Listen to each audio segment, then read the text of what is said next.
Aujourd'hui, nous comptons déjà 1948 ans depuis la destruction du temple. Alors, je veux parler aujourd'hui de qu'est-ce qu'on doit vraiment ressentir de ce jour-là, dans le jour où nous devons normalement pleurer pour la destruction du temple. Pour commencer, je veux ramener l'introduction du livre Torah Ta'ola qui écrit le Rama. Dans l'introduction, le Rama nous ramène une histoire qui est arrivée à l'époque de la destruction du temple.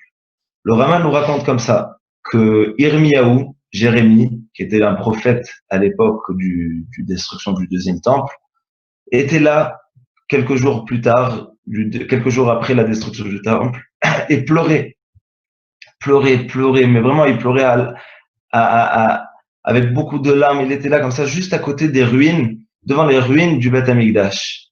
Et à ce moment-là, qui c'est qui passe? Il nous raconte que Platon, le grand philosophe Platon, passe devant Irmiyahu et voit Irmiyahu comme ça et il lui pose la question suivante. Il lui dit, Irmiyahu, toi qui fais partie d'un des grands sages du judaïsme, tu es un prophète, tu pleures pour le passé, mais arrête, il faut avoir notre vision vers le futur. Laisse passer le passé, c'est fini, c'est du passé tout ça. Il faut maintenant essayer de reconstruire le futur. Pourquoi tu pleures encore sur la destruction du temple?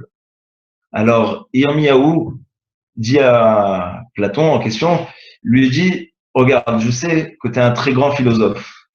Comme beaucoup de philosophes, ça arrive, vous avez des questions sans réponse. Est-ce que ça t'est arrivé toi aussi, tu as des questions sans réponse? Platon lui dit oui, bien sûr, évidemment, j'en ai plusieurs et plusieurs. Irmiyahu lui dit, eh ben, pose-moi les questions et je vais essayer de te les répondre. Donc, Platon commence et lui donne une liste de plusieurs questions. Et nous raconte là-bas, dans l'introduction du livre, il nous raconte là-bas que Irmiyahu lui a répondu question par question. Il lui a donné toutes les réponses, une par une.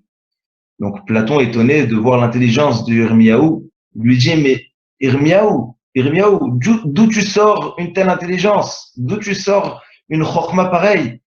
Et là, Irmiyahu recommence à sangloter et à pleurer et lui dit, tu sais d'où je sors toute cette chokma-là? De ces pierres-là, de ces ruines du Beth Amikdash. Toute ma chokma vient d'où? Du temple, du Beth Amikdash.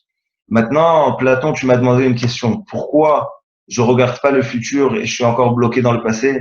Cette question-là, lui dit Irmiyahu, je ne pourrais pas te répondre. Tu sais pourquoi? Et là, il nous dit quelque chose dans l'introduction, parce qu'il dit à Platon, parce que tu n'es pas juif. Le Rav Pinkus, qui est décédé il y a quelques années en Israël, veut expliquer quelle est la différence si Platon était juif ou pas juif. Pourquoi le fait qu'il ne soit pas juif, ça fait qu'il ne pourrait pas comprendre le pleur de Irmiyahu. Donc le Rav Pinkus explique qu'en fait, en étant juif, nous avons un certain attache au Beth Amikdash qu'un goy ne pourrait jamais ressentir. Nous sommes vraiment attachés au Beth Amikdash. C'est comme si que vous allez me dire que demain, Chaz v'Shalom, vous allez à un enterrement et vous verrez le fils de la personne décédée en train de pleurer et vous allez lui demander, hey, monsieur, pourquoi vous pleurez? Bien sûr que non. Nous n'allons pas poser cette question. Pourquoi? Parce que c'est évident. Nous savons pourquoi la personne en question pleure. Parce qu'il vient de perdre son père. Il vient de perdre quelqu'un de proche. Pareil pour le Beth Amikdash. Un juif, normalement, doit ressentir que le Beth Amikdash, il doit ressentir des sentiments fous au Beth Amikdash, parce que c'est quelque chose qui nous appartient à nous. Mais un goy, donc Platon en question, toi, tu ressentiras rien. C'était ça la réponse de Irmiyahu. De là, je viens à une question qui me ronge un peu, disons. Qu'est-ce qui change aujourd'hui entre nous, vous et Platon? Est-ce que hier, en allant à la synagogue, en allant à la tfila hier soir, on était tous assis par terre avec le livre des keynotes, la lumière un peu éteinte, l'obscurité dans la salle? On était tous censés de commencer à pleurer. Mais est-ce que un d'entre nous a vraiment pleuré, a vraiment ressenti un manque dans le Beth Amikdash? Donc, quelle est la différence entre nous et Platon, je voudrais dire? Quelle est la différence? Il n'y a aucune différence. Quoi? vous voudriez me dire que quoi, que nous ne sommes pas juifs? Évidemment que oui. Nous sommes juifs. Et malgré cela, nous ne sentons pas le sentiment que nous devrions sentir envers le Beth Amikdash. Pourquoi? Qu'est-ce qui se passe? Est-ce qu'il y a, il y a un malaise ici qu'on doit comprendre. Donc, tout d'abord, je voudrais vous dire que essayez de comprendre c'est quoi le Beth Amikdash, qu'est-ce qu'on a perdu aujourd'hui qu'on avait avant, c'est très dur de comprendre. Pour expliquer combien c'est dur, une petite parabole au nom du Rav Pinkus aussi, qui ramène. Rav Pinkus ramène un jour qu'il y avait une maman qui est tombée enceinte, au prochain. 9 mois passent, tout se passe bien. Le moment d'accoucher arrive, et là, les docteurs viennent avec une question très dure auprès des parents. Et ils leur disent comme ça, regardez, il y a un problème. Donc, on vous laisse le choix maintenant de choisir. C'est ou le bébé ou la maman. Les deux ensemble ne pourront pas vivre. On a un choix. C'est ou vous faites vivre le bébé ou la maman. La maman commence à pleurer, elle ne sait pas quoi faire. Et le docteur presse, madame, on n'a pas tout le temps devant nous. C'est une question de vie ou de mort. Qu'est-ce qu'on fait? La maman décide de se sacrifier et de donner vie à son fils et elle-même de mourir. Et c'est ce qui est arrivé. Donc le père se retrouve endeuillé, mais à la fois heureux d'avoir son fils. Le temps passe et le jour de la bar mitzvah de ce gamin arrive. Donc le père organise une très jolie fête, invite toute la famille, tous les proches, tout se passe bien. Et là ils annoncent Arvit. On va commencer Arvit. La première fois que le bar mitzvah, que le garçon en question peut faire la tfila. La première fois où ce gamin-là pourra faire le kaddish sur sa mère. Juste en plus, la bar mitzvah, comme on a dit, tombe le jour du décès de sa mère. Donc il devra dire kaddish pour la ptira de sa mère. Et là, le fils dit à son père, non papa, je veux pas dire kaddish. Et le père lui dit, comment ça mon fils? Ta mère qui s'est tellement sacrifiée pour toi, t'a donné vie, et elle-même, elle a pas pu continuer à vivre pour te donner vie, et tu veux pas dire kaddish, comment ça? Et le fils dit, non, non, papa, laisse-moi tranquille, aujourd'hui c'est ma fête, c'est ma bar mitzvah, moi je ne veux pas dire kaddish, c'est trop dur pour moi, je ne veux pas dire kaddish. Le père met encore un coup de pression, et là le fils dit, tu sais quoi, ok, vas-y. Et là, la tfila débute, on arrive à la fin de la tfila, et là le fils, il avale le kaddish en 30 secondes. Au lieu de prendre son temps et de faire les kavanotes, de faire tout ce qu'il faut faire, de toutes les kavanotes qu'il aurait dû mettre pour sa mère, il a avalé le kaddish comme ça.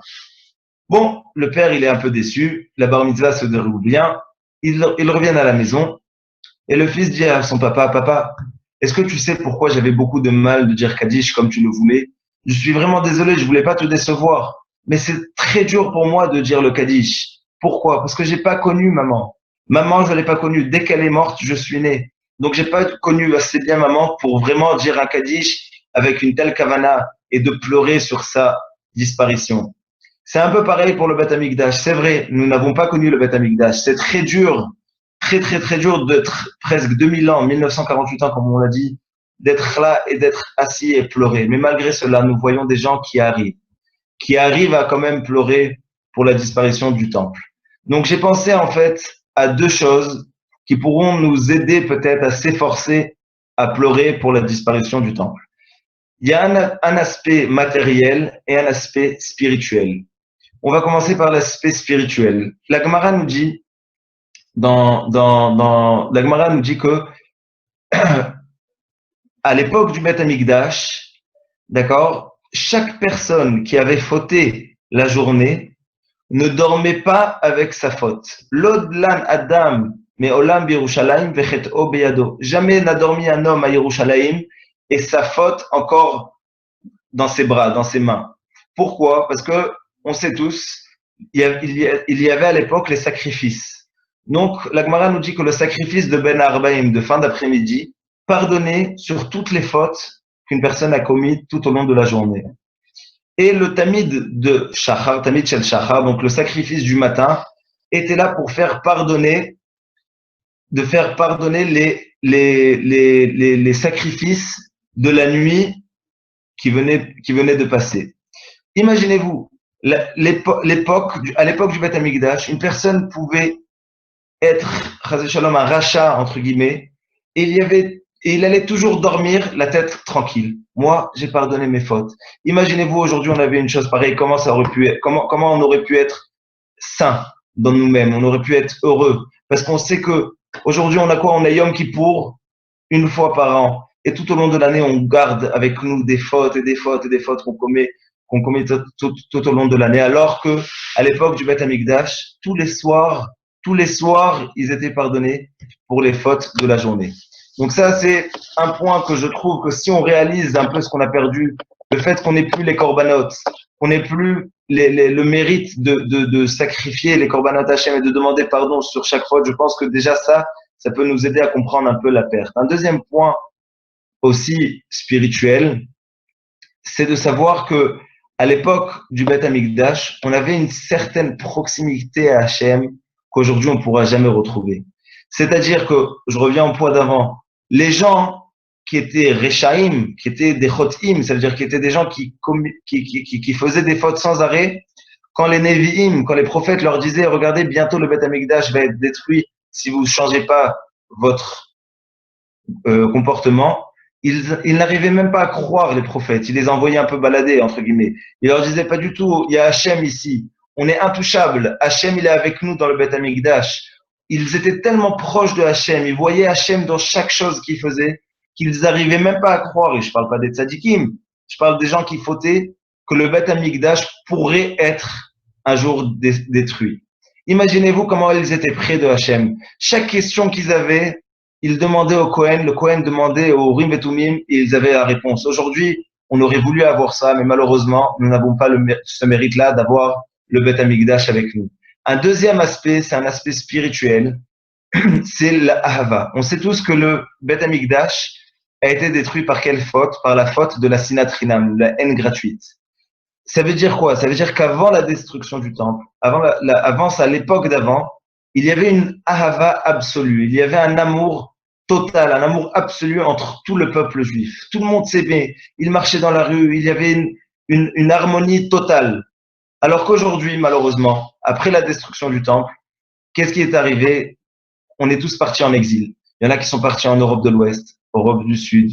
Il y en a qui sont partis au Théman. Chacun, on a tous été dispatchés dans le monde. Aujourd'hui, tellement on est partagé, tellement on est divisé, qu'aujourd'hui, c'est presque rare de voir des mariages mixtes. Qu'est-ce que j'appelle un mariage mixte? Malheureusement, c'est un mariage Sfarad Ashkenaz. À l'époque, il n'y avait pas tout ça. À l'époque, tout le monde se mariait avec tout le monde. Il y avait une harmonie totale dans le peuple juif. Et ça, je pense que si on réfléchit 2 minutes, on peut remarquer que à cause de cette haine-là qui règne aujourd'hui dans le peuple juif, nous perdons beaucoup de choses. Combien de bagarres nous avons, combien de disputes, combien de malentendus nous avons aujourd'hui à cause de cette haine gratuite. Imaginons seulement, nous avons le Beth Amikdash aujourd'hui, comment tout aurait pu être beaucoup plus beau, beaucoup plus harmonieux, beaucoup plus chaleureux. Et ça, je pense, c'est une très grande perte. Donc, maintenant, arrivons au travail de nous-mêmes. Comment nous devons faire pour réparer un peu, pour reconstruire le Beth Amikdash? Alors, on sait tous qu'il y a ce qu'on appelle Mida Keneged Mida. Ça veut dire que si ça a été détruit par la haine gratuite, nous devons s'améliorer dans l'amour gratuit, donner de la Ahavat Chinam à nos prochains. Et pour montrer que c'est possible, je vais vous ramener 2 ou 3 histoires très courtes pour vous montrer que même aujourd'hui, dans nos générations-là, il y a des gens qui savent travailler la Ahavat Chinam. Une première histoire ramène le Rav Levinstein dans son livre. Un jour, il y avait le Rav Toysig. Rav Toysig, c'est un Rav qui vit aujourd'hui à Bnei Brak, qui était invité au dernier jour de Sheva Brachot. Il était invité, le parent du Khatan lui a dit, s'il vous plaît, Rav, si vous pouvez venir nous réjouir au Sheva Brachot des Khatanim, donc de mon fils et de ma belle-fille, et dire quelques mots. Rav Toysig, bien sûr, a accepté avec plaisir, mais il lui a dit juste avant, est-ce que tu pourrais me dire qui est la famille de la Kala, qui est la famille de la mariée? Parce que vous, je vous connais bien, mais la famille de la mariée, c'est qui? Alors il lui a dit, c'est famille Intel de Yerushalayim. Rav Toysig a pris le temps, a appelé sa sœur à Jérusalem et il lui a dit, regarde, demain je suis invité à des Sheva Brachot de famille Intel, ils habitent à Jérusalem, est-ce que tu les connais? Donc la sœur les connaissait, il lui a dit oui, bien sûr, je les connais. Et là, il lui dit, tu peux m'en dire un peu plus? Parce que demain, je vais me retrouver au Sheva Brachot, je veux parler des Khatanim, mais ça se fait pas que je parle seulement de la famille du Khatan sans parler de la famille de la Kala. Pourquoi? Parce qu'elle va se sentir un peu mal. Ça va lui faire de la peine. Pourquoi on parle seulement de la famille du Khatan? Donc, je t'appelle pour ça, pour que tu m'en dises un peu plus, comme ça je puisse dire, je pourrais dire demain des tishbochot, c'est-à-dire des compliments sur la famille de la Kala. Imaginez-vous, ça, le Rav Toysig, ça c'est de la Havatrinam. Pour moi, ça c'est de la Havatrinam. Il a pris son temps, il a pris le téléphone, il a pris, Mamash, il a pris de son temps, de ses moyens pour en avoir plus sur la famille, pour leur faire plaisir. Ça c'est une première histoire. Une deuxième histoire sur Rav Kanievski. On te connaît tous sur Rav Kanievski à Bnei Brak, de où il est, on peut dire que c'est lui qui gère aujourd'hui presque tout le monde de la Torah en Israël et partout dans le monde. Le Rav Kanievski, un jour, on raconte que il avait de l'argent à donner à une famille, de l'argent de Tzedaka à donner à une famille. Et comme ça, il est en voiture avec son chauffeur, avec ses conducteurs, et il voit la personne en question. Il dit à ses conducteurs, s'il vous plaît, arrêtez-vous, je dois lui donner une enveloppe qu'on m'a confiée pour la Tzedaka. Donc tout le monde s'arrête, et là, le Rav Kanievski, avec tout son âge et sa grandeur, il s'arrête, il ouvre la fenêtre, il dit au monsieur, excusez-moi, j'ai quelque chose pour vous. Et il dit à ses chauffeurs, laissez-moi seul. S'il vous plaît, laissez-moi seul. Tout le monde sort de la voiture, il rentre et il lui donne l'enveloppe. Tout ça, explique le Rav Kanievski quelques temps plus tard, pour le faire avec shlemut, avec ahava. Ça veut dire, il a dit, j'aurais pu lui donner l'enveloppe. Regarde, tiens, c'est une enveloppe qu'on m'a confiée. Mais imaginez-vous comment la personne, il serait senti devant les chauffeurs humilié d'avoir besoin d'accepter de l'argent de la tzedaka. Donc, il a préféré de dire à ses chauffeurs et à ses conducteurs, laissez-moi tout seul 2 minutes pour que je puisse lui donner l'enveloppe sans l'humilier. Une dernière histoire très courte aussi avec le sabbat de Slobodka. Le sabbat de Slobodka, il avait une yeshiva, donc à Slobodka, et il avait comme habitude de décider lui-même qui c'est qui va faire monter à la Torah le Shabbat. Et un Shabbat arrive, le Rav fait monter donc tout le monde à la Torah, et il choisit un bachour, un des meilleurs bachourim de la yeshiva, et il lui donne la aliyah la moins importante. Le bachour, il ne comprend pas, je fais partie des plus importants bachourim de la yeshiva, des plus importants jeunes de la yeshiva, et le sabbat me donne cette montée-là à la Torah, pourquoi il ne m'a pas donné une plus importante? Va voir le sabbat Mislovodka, va le voir après la tfila et lui dit, Sabbat, pourquoi tu m'as donné cette montée-là? Pourquoi tu m'as, entre guillemets, humilié devant mes amis, devant les autres jeunes de la yeshiva? Et le sabbat lui répond, et là on voit la grandeur d'un homme, il lui répond comme ça, il lui dit, il y a 10 ans, quand tu étais arrivé à la yeshiva, j'ai remarqué que tu étais quelqu'un d'extraordinaire, un bachour qui étudie, qui travaille ses midot, ses traits de caractère. Et un Shabbat arrive, et un jeune de la yeshiva de ton âge rentre à la yeshiva Shabbat matin, et il commence à mettre ses tefilines. On sait tous que Shabbat, on met pas les tefilines. Et pourtant, le jeune, il a oublié que c'est Shabbat, il a commencé à mettre les tefilines. Le sabbat dit, j'ai essayé de voir autour de moi qui c'est qui pourrait faire la mission d'aller dire aux jeunes là que c'est Shabbat sans l'humilier. Et je t'ai choisi à toi parce que j'ai reconnu tes midot, tes traits de caractère. Je savais que toi, tu étais le plus capable pour le faire et bien, sans faire honte. Donc je t'ai appelé, tu m'as dit ok, pas de problème, t'es allé le voir. En allant, lui dit le sabbat, j'ai remarqué que tu souriais. Que tu souriais, pour moi, voulait dire que tu étais un peu, entre guillemets, content que je t'ai choisi toi et pas quelqu'un d'autre. Et tu étais un peu content, lui dit le sabbat, que c'est arrivé à quelqu'un et grâce à ça, tu as eu l'occasion de se montrer important devant tous les jeunes de la yeshiva. Donc, tu étais un peu content que l'autre a mis les tefillin Shabbat. Tu dis, pour ça, j'ai décidé aujourd'hui, 10 ans plus tard, de te donner une aliyah un peu moins importante. Imaginez-vous ce que le sabbat attendait de ce jeune. Le sabbat de Slobodka attendait de ce jeune qu'il fasse tout ce qu'il fasse bien comme il faut. Donc, je vais finir par ça et vous dire qu'en fait, notre travail à nous, c'est marbé d'essayer de faire un maximum de ahavat rinam, beaucoup d'amour gratuit dans le peuple juif. Et Yehi Ratzon Shibane Bet Hamikdash B'mera B'Yameinu. Amen.